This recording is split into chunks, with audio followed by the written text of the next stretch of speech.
Uma combinação explosiva.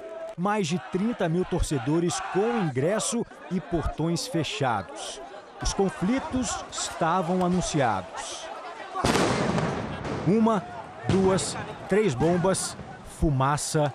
Esse grupo acompanha um cadeirante que fica no meio da confusão. Um homem com uma das pernas amputada e de muletas é carregado. Outro desmaia e a própria torcida ajuda nos primeiros socorros. Mais uma bomba. Alguns provocam a polícia, que revida com o uso da força.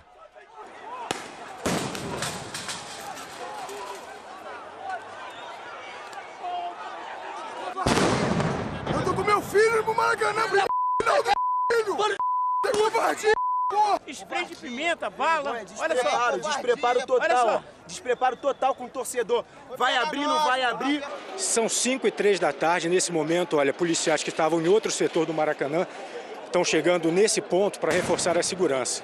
Torcedores passam mal, o cheiro do spray de pimenta usado pela Polícia Militar é muito forte e o clima ainda é de muita tensão no entorno do Maracanã.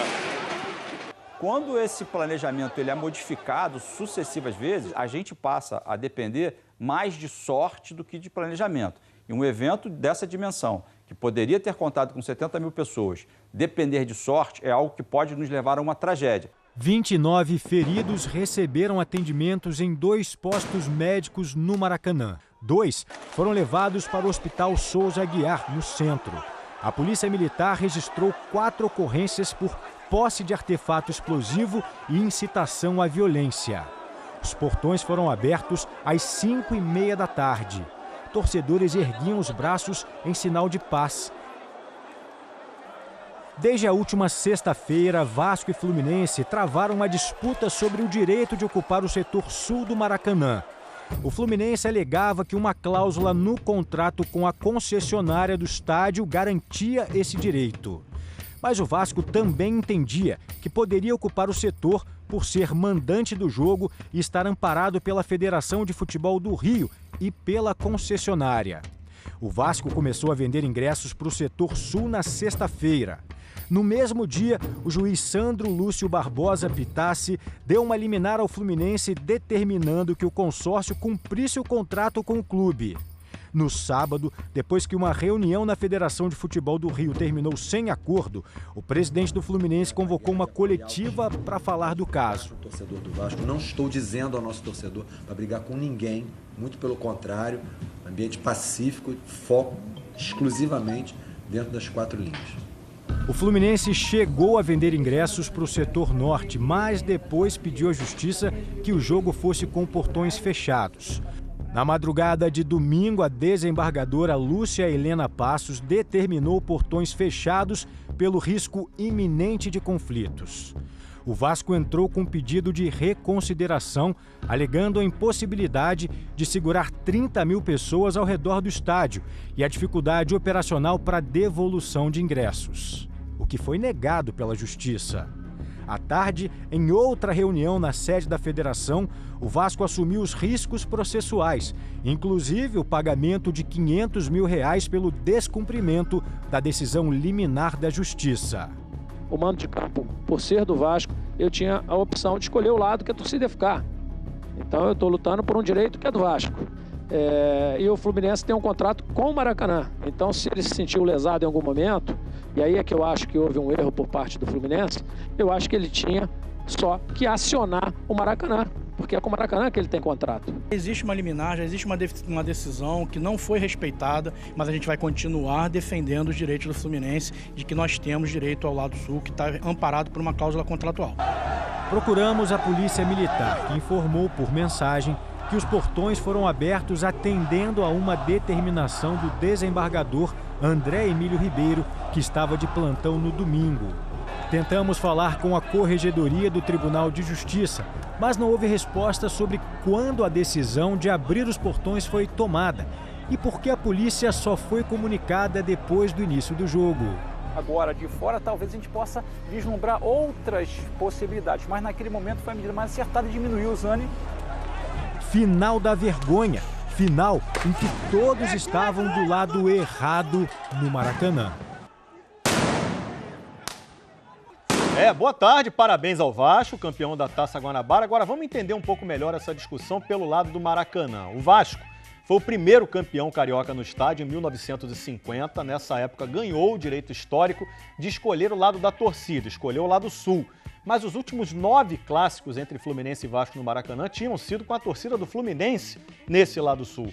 Porque em 2013 o Flu assinou um contrato com a concessionária do novo Maracanã. E pelo contrato, a torcida tricolor deveria ficar então naquele lado. Daqui a pouco tem a reportagem sobre o jogo, o título do Vasco.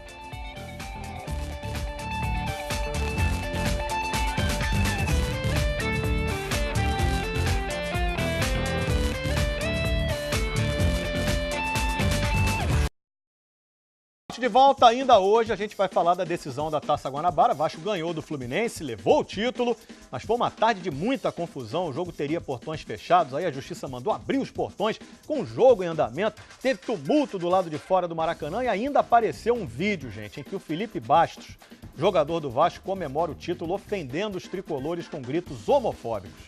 Tudo isso, daqui a pouquinho você vai ver no Globo Esporte. Vamos falar de Campeonato Paulista agora, porque o Palmeiras empatou com a Ferroviária, esse jogo foi 0-0, mas também teve um clássico na rodada, Corinthians e São Paulo. Meus amigos, o Flamengo atualizou agora pela manhã o estado de saúde do Jonathan Ventura, que segue internado no Hospital Pedro II depois do incêndio no alojamento no Ninho do Urubu há 10 dias. Segundo o boletim médico, o Jonathan está acordado, conversando, não precisou de oxigênio complementar nas últimas 24 horas. Ele segue em tratamento com antibióticos, está estável, o que é uma ótima notícia, né? E ainda pela manhã, 2 dirigentes do Flamengo foram ouvidos na delegacia que investiga o incêndio, não da Justiça, que primeiro determinou, em cima da hora, que o clássico teria portões fechados, depois voltou atrás e abriu os portões com o jogo em andamento. E teve um outro episódio lamentável, gente.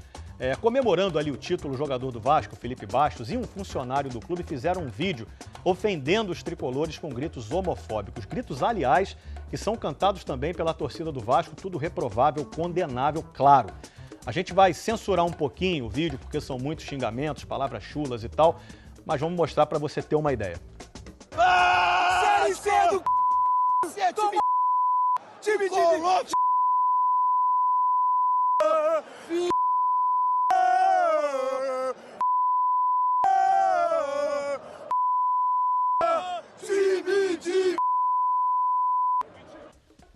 O Fluminense se manifestou através das redes sociais. O clube entende que uma vitória seguida de homofobia é uma derrota para o esporte e o país onde mais se assassina LGBTs no mundo não pode deixar uma demonstração tão clara de preconceito morrer.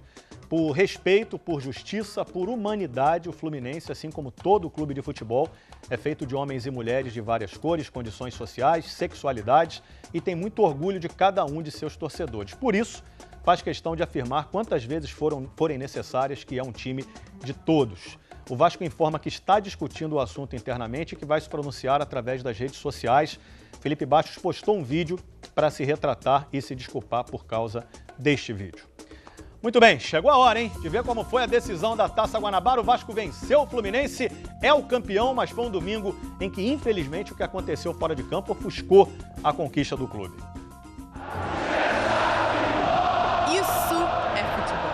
Um esporte jogado por milhares de pessoas. Esporte de contato. Contato da torcida com o time.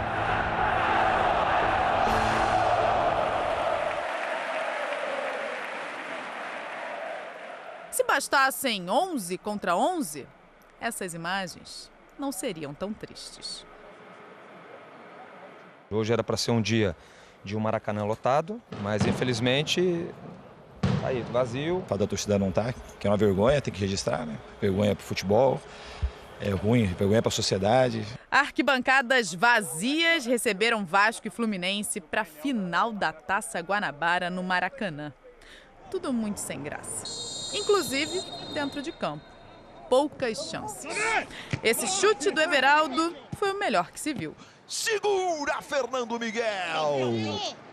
Até que a emoção começou a entrar no Maracanã. Aos 32 minutos de jogo, os portões do estádio foram abertos. entra para a história um jogo que teve parte dele com portões fechados e parte com portões abertos. E essa segunda parte foi muito mais legal. É só ver. Pouco depois de liberarem a torcida, a vontade do Johnny Gonzalez e a coragem do Fernando Miguel. Explodiu no rosto do Fernando Miguel o chute do Johnny Gonzalez. Havia poucos torcedores do Fluminense no Maracanã, no setor norte e nos setores mistos. Horas antes da partida, o Fluminense havia recomendado através das redes sociais do clube que os tricolores não fossem ao estádio. A torcida do Vasco era a maioria absoluta entre os quase 30 mil que garantiram lugar na final da Taça Guanabara. Eles não assistiram a partida completa como gostariam, mas desde que entraram no Maracanã, encheram essa parte da arquibancada, o setor sul, cantaram o tempo inteiro e mostraram que faziam tanta questão de estar aqui dentro para fazer a diferença. Mas a presença da torcida parecia surtir mais efeito no Fluminense. Gonzalez pro Everaldo! Boa troca de passes e o Everaldo não tá acreditando até agora. Que chance teve o Everaldo! Teve também a cabeçada do Luciano. De cabeça pra fora do gol! E aí, quem não faz, você já sabe. A perna esquerda do Danilo Barcelos foi muito mais precisa. Gol! Sabe de quem?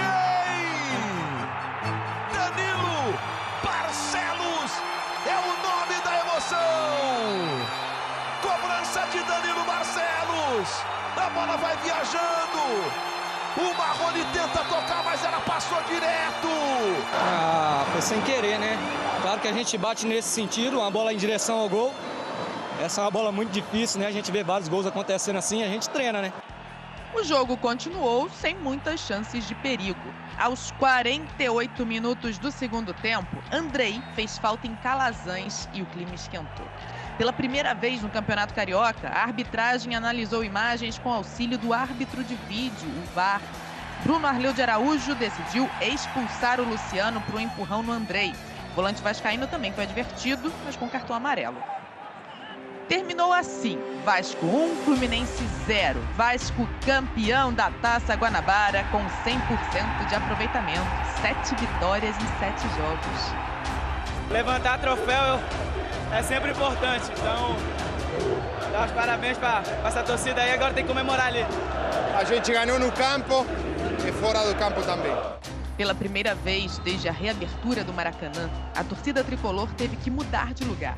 No contrato assinado com a empresa que administra o estádio, o setor sul é do Fluminense. O Vasco alegou que entrou em um acordo com a concessionária para escolher o lado, já que era o mandante da partida. Toda a discussão extracampo virou um episódio lamentável do Campeonato Carioca, em que os torcedores que compraram ingressos foram desrespeitados. Num dia em que o futebol, de uma forma geral, saiu perdendo. Mas, no fim das contas, o Vasco ganhou na bola. E a festa, para quem depois de muita espera conseguiu entrar no Maracanã, foi merecida. O Clube de Regatas Vasco da Gama é campeão da Taça Guanabara de 2019. É o meu campeão, tens o nome do herói do português. Vasco da Gama, tua fama assim se fez. Tua imensa torcida é bem feliz. Norte e sul deste Brasil. Tua estrela